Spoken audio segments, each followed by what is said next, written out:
Demonstrasi di mana-mana. Sudah sepekan ini kita melihat aksi demo di berbagai kota dan berakhir dengan ricuh. Salah seorang ojek online bernama Afan malam itu naas dilindas mobil baja polisi yang menghantarkan dia ke pangkuan ilahi. Semenjak malam itu, besoknya demo semakin gila-gilaan karena kemarahan rakyat yang sudah tidak bisa terbendungi lagi. Perbuatan polisi itu semakin menambah panjang daftar kekecewaan masyarakat terhadap pemerintahan ini. Rakyat semakin kesal melihat para pejabat negeri ini. Ribuan massa yang terdiri dari mahasiswa, buruh, pengemudi ojek online, hingga masyarakat sipil turun ke jalan untuk menyuarakan aspirasi mereka.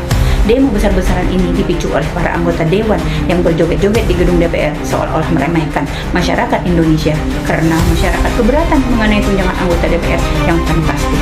Dalam Islam, aturan bernegara ditetapkan oleh Al-Quran dan hadis Rasulullah. Islam mempunyai majelis umat untuk memberikan masukan, kritik dan mengoreksi pemerintahan yang tidak mengurusi rakyatnya secara benar sesuai dengan hukum yang telah ditetapkan oleh Allah Subhanahu wa taala. Seperti yang telah dikatakan Allah dalam firman-Nya, yaitu pada hari ini telah aku sempurnakan agamamu untukmu, telah aku cukupkan nikmatku bagimu, dan telah aku ridho Islam sebagai agamamu. Maka siapa yang terpaksa karena lapar, bukan karena ingin berbuat dosa? Sesungguhnya Allah Maha Pengampun lagi Maha Penyayang. Al-Maidah ayat 3. Jelas di dalam ayat ini Allah telah menyempurnakan agama Islam sebagai aturan kehidupan kita, sehingga tidak perlu lagi kita membuat aturan hidup buatan manusia yang malah mencelakai manusia itu sendiri. Buktinya selama ini undang-undang buatan anggota DPR itu tidak pernah memihak rakyat. Mereka hanya memihak para pengusaha yang kaya raya di negeri ini. Padahal di dalam Islam, para penguasa dapat dikritik oleh umatnya, seperti ketika pada masa kekhalifahan Umar bin Khattab yang menyatakan bahwasanya mahar untuk wanita tidak boleh lebih dari 400 dirham.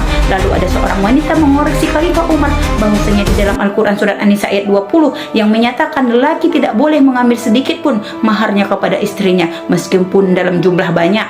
Ayat ini mengabarkan bahwasanya sah saja kalau lelaki memberikan mahar yang sebanyak-banyaknya kepada calon istrinya jika si lelaki mampu. Akhirnya Khalifah Umar menyadari kesalahannya dan menerima koreksi rakyatnya dan membolehkan lelaki untuk memberikan mahar sebanyak-banyaknya kepada calon istrinya.